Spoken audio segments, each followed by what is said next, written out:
अध्याय 22। सन 1876 का बस्तर विद्रोह। नागपुर के भोसले शासक रघु जी की 11 दिसंबर 1853 ईस्वी की मृत्यु हो गई। गोद निषेध कानून के तहत उत्तराधिकारी के अभाव में नागपुर ब्रिटिश भारत में मिला लिया गया। नागपुर राजा का अधीनस्थ बस्तर जमींदार अंग्रेजों का अधीनस्थ हुआ। 1857-58 ईस्वी के महाविद्रोह के काल में बस्तर की सीमा से लगे अरपल्ली के जमींदार युनकुट राव ने विद्रोह किया।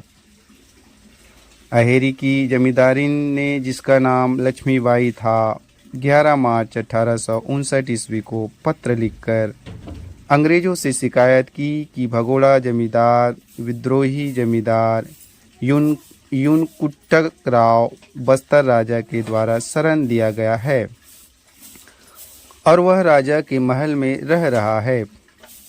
बस्तर राजा के युनकुट राव को कुछ सहायता भी पहुंचाई है। राजा बस्तर सैनिक तैयारी कर रहा था।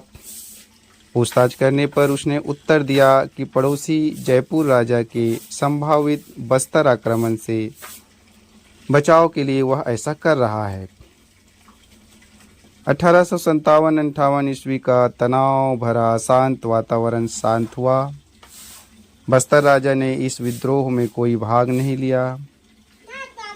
ऊपर गोदावरी डिस्ट्रिक्ट के अंतर्गत 1860 ईस्वी से बस्तर को वहां के डिप्टी कमिश्नर के नियंत्रण में रखा गया। बस्तर राजा को भी अन्य राजाओं की भांति गोद लेने का अधिकार विषयक एडॉप्शन सनद वायसराय लॉर्ड कैनिंग के द्वारा प्रदान किया गया। इसके उत्तर में बस्तर राजा ने 19 दिसंबर 1870 ईस्वी को एक्नॉलेजमेंट ऑफ फील्टी प्रस्तुत कर अपने को चीफ कमिश्नर नागपुर का एक अधीनस्थ माना और उसका पूर्ण नियंत्रण स्वीकार किया। 3056 रुपये वार्षिक टकोली देना भी स्वीकार किया। चीफ कमिश्नर द्वारा जारी किए गए अधिनियमों को बस्तर भी लागू करने का वचन दिया। सबसे महत्वपूर्ण बात यह है कि राजा ने स्वीकार किया यदि किसी भी समय बस्तर राजा या उसके उत्तराधिकारी के दुष्कृतियों के कारण रियासत बस्तर में बड़ी अव्यवस्था और अत्याचार हो तो मेरे राजा भैरम देव तत्कालीन बस्तर नरेश अथवा मेरे उत्तराधिकारी राज्याधिकार से वंचित कर दिए जाएंगे। बस्तर के तत्कालीन राजा भैरम देव ने उपरोक्त शर्तें स्वीकार की। बस्तर पर अंग्रेजी नियंत्रण काफी बढ़ गए। सन 1876 ईस्वी में बस्तर के आदिवासियों ने एक ऐसा कार्य किया जो लंबे समय तक चर्चा का विषय बना रहा। आदिवासियों ने कम से कम बल प्रयोग कर अपना विरोध मुखरित किया। बिना शास्त्रों का प्रयोग किए केवल शस्त्रों का प्रदर्शन कर अहिंसा घिराव कर उन्होंने प्रशासन से अपनी बात मनवा ली। आदिवासी न तो राजा भैरम देव के विरुद्ध थे और न अंग्रेजों के विरुद्ध थे। वे तो केवल आतताई दीवान व मुंशी से मुक्ति पाना चाहते थे। इसी के लिए उन्होंने प्रदर्शन किया, सशस्त्र प्रदर्शन किया और अपने उद्देश्य की पूर्ति होते देख प्रदर्शन व घेराव बनकर अपने गांवों को लौट गए। 1876 ईस्वी के आंदोलन के कारण पहला कारण राजनीतिक था। सन 1853 ईस्वी से बस्तर में राजा के रूप में भैरम देव आसीन थे। राज परिवार में मेल नहीं था। राजा अपने रिश्तेदार लाल दलगंजन सिंह से आतंकित रहते थे। 1862 ईस्वी में लाल के मृत्यु होने तक राज परिवार में झगड़ा चलता रहा। दीवान नियुक्ति के मामले में राजा व अंग्रेज अधिकारियों में मनमुटाव होने लगा। 1867 ईस्वी में भैरम देव ने गोपीनाथ कापड़दार को अपना दीवान नियुक्त किया। यही से 1876 ईस्वी की घटनाओं की पृष्ठभूमि बनी। राजा दीवान के भरोसे पूरा शासन प्रबंध छोड़ बैठे। राजा और प्रजा के बीच संबंध घटे, जिसके बुरे परिणाम निकले। आंदोलन का दूसरा कारण दीवान गोपीनाथ के कार्य थे। बस्तर राज दरबार व राज परिवार के लोग निम्न वंशीय गोपीनाथ को नापसंद करते थे। दीवान के कई उत्पीड़क कार्यों ने बस्तर के आदिवासियों को विद्रोह के लिए प्रेरित किया। चीफ कमिश्नर जेनिल ने 1876 ईस्वी की अशांति के लिए गोपीनाथ कापड़दार की अत्यधिक अलोकप्रियता प्रमुख कारण बतलाया है। अपर गोदावरी डिस्ट्रिक्ट के डिप्टी कमिश्नर A.J. मैकजार्ज जो बस्तर को शांत करने आए थे, उन्हें रयोते ने स्पष्ट रूप से बतलाया कि वे दीवान व मुंशी के विरोध में आंदोलन कर रहे हैं। हिंदी में लिखी एक याची रैयतों ने मैकजार्ज को दी और दीवान को बस्तर रियासत से निष्कासित करने की मांग की। दीवान जिसे चाहता पकड़वा देता और अपने मित्र मुंशी अदित प्रसाद के कोर्ट से दंडित कराता था।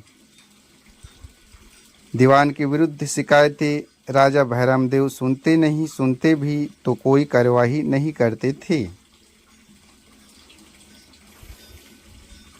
मार्च 1876 ईस्वी को दीवान ने जब निहत्थे आदिवासियों को बेतों से पिटवाया, उन पर गोलियां चलाई, तब आदिवासियों के बांध टूट गया, सब्र का बांध टूट गया और सामूहिक सशस्त्र प्रदर्शन कर दीवान हटाओ आंदोलन किया। तीसरा कारण मुंशी अदित प्रसाद के कारनामे थे।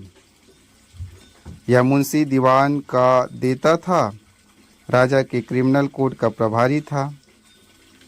मामलों की ठीक से सुनवाई नहीं कर विद्यमान कानूनों के प्रारंभिक जांच में इसे आतताई पाया और अपनी स्थिति नज़रबंद रखा, फिर सिरुचा ले गया।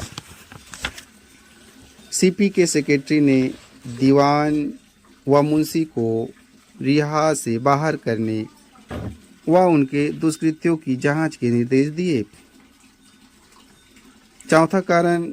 चौथा मुख्य कारण आदिवासियों का असंतोष था। आदिवासी इस कदर परेशान थे कि उन्होंने स्पष्ट कहा कि यदि उनकी मांग पूरी नहीं की गई तो वे रियासत छोड़कर अन्यत्र जा बसेंगे। दीवान व मुंशी से गहरा असंतोष था।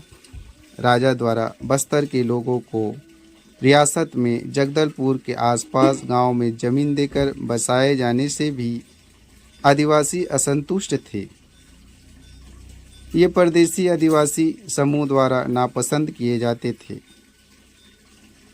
ठेकेदारी प्रथा का प्रारंभ कर दीवान ने इसे परदेशियों को फलने फूलने का अवसर दिया।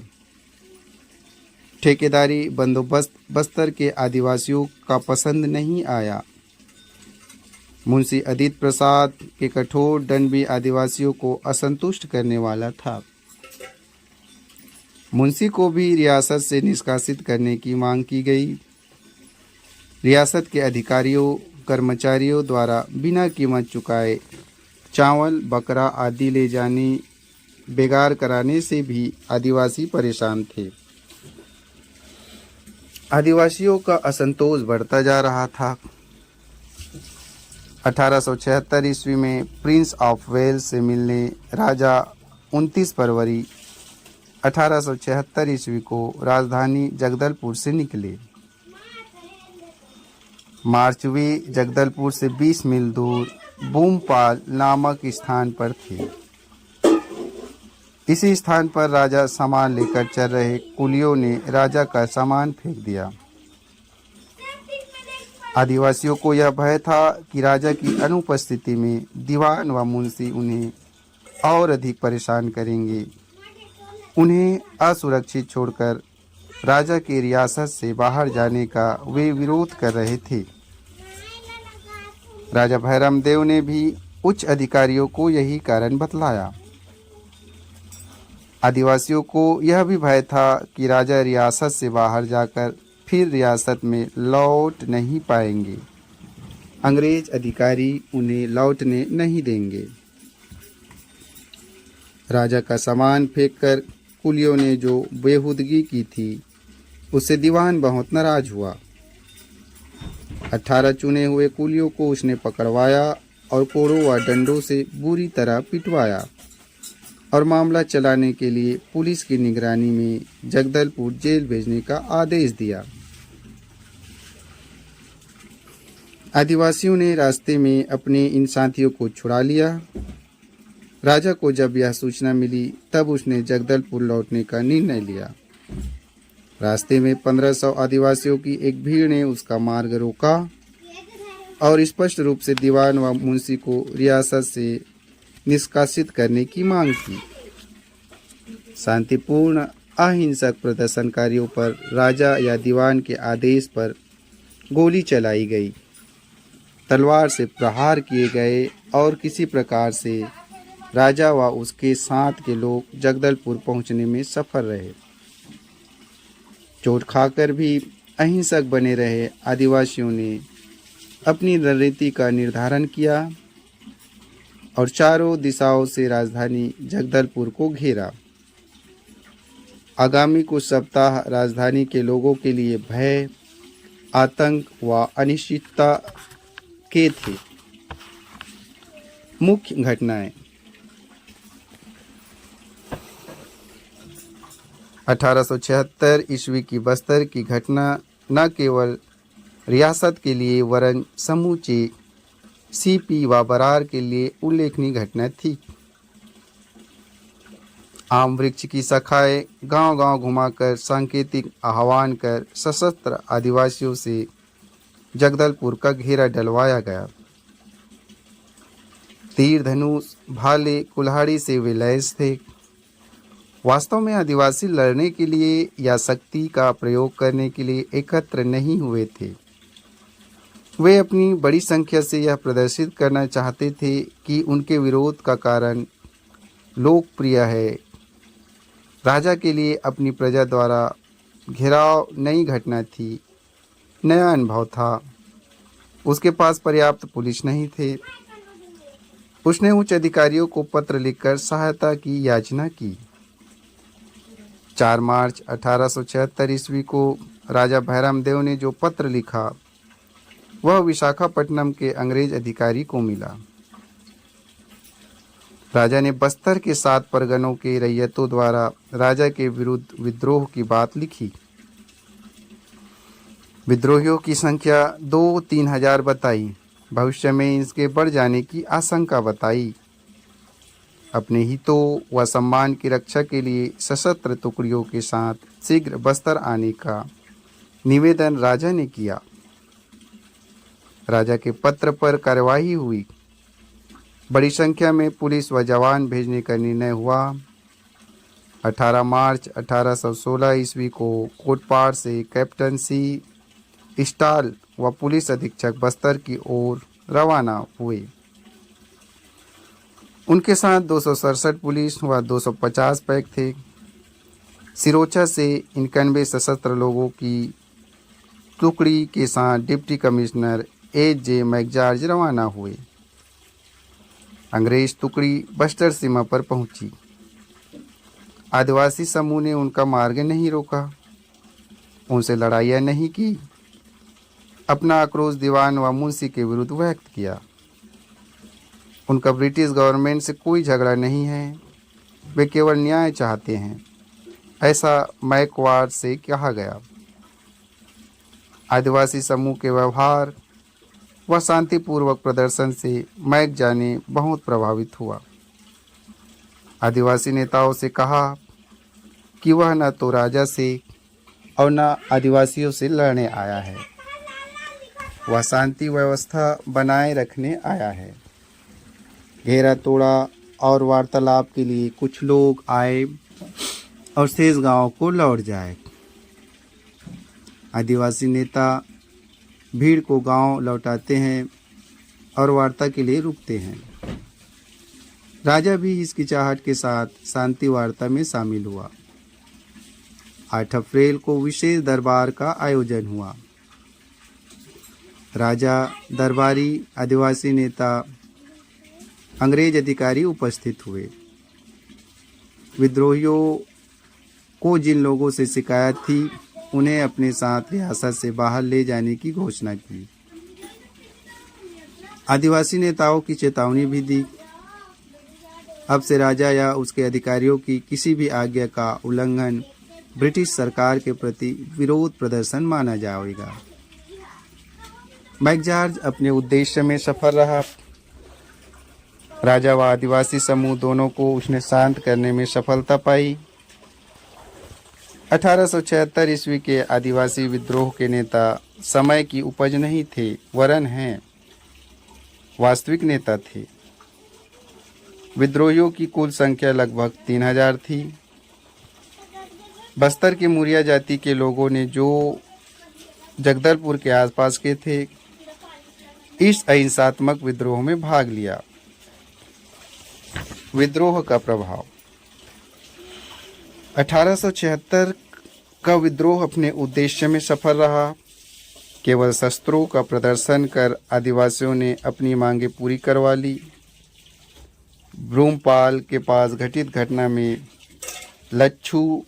लक्ष्मण घोर और गंगा मारे गए। मुरहा, सोमा, फकीर, पनकू, मोद घायल हुए।